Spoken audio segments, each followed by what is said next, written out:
On the 27th of July, I had forgotten to mention another thing happened. I had gone into the house with the intention of doing smudging. And to explain smudging to someone who's not native and who's not had that as part of their culture, um, it's easy to just say I was cleansing her atmosphere. And this is what I was taught as a child.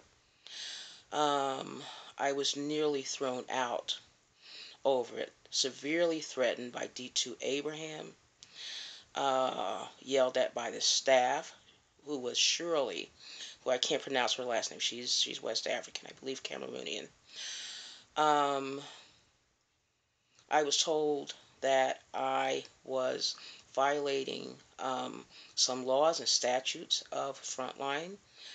However, I never was told what those were. Beginning May, no, I'm sorry, not May, beginning July of 2012, I was told by Chidi Uku I could no longer give my daughter anything by mouth, which meant I could not give her any teas, I could not give her any foods, I could give her nothing unless it appeared in a wrapper that came from the store.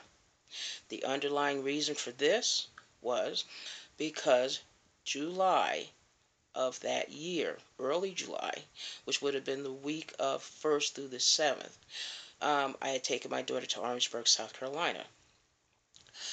While we were there, my daughter did not have any real behaviors because I know to make a tea taught to me by my grandmother, who was Papa, and adopted into the Paint Clan.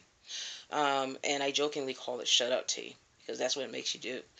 Um, not argue, not fight, not do anything.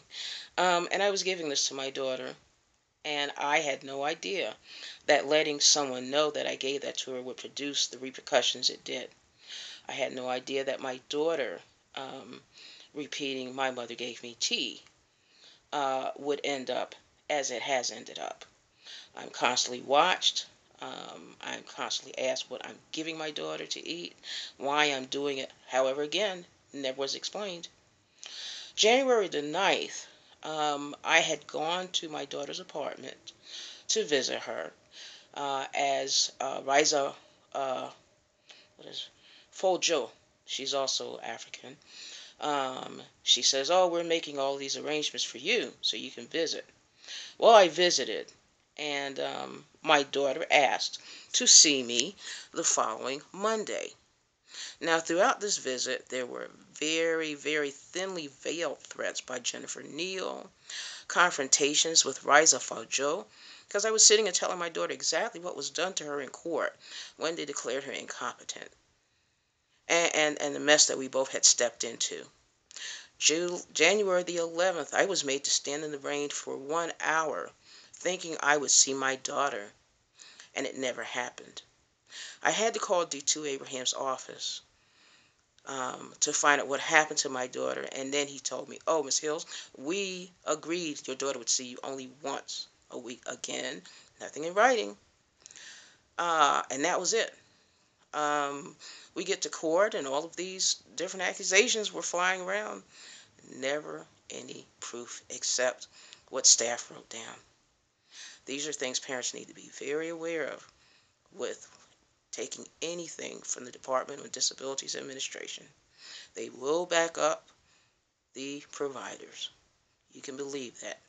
If your child told you that they were beaten, that they were raped, that any brutality happened to them at the hands of the staff, and there's a good relationship between Lauren Nuss and them, the providers, forget it.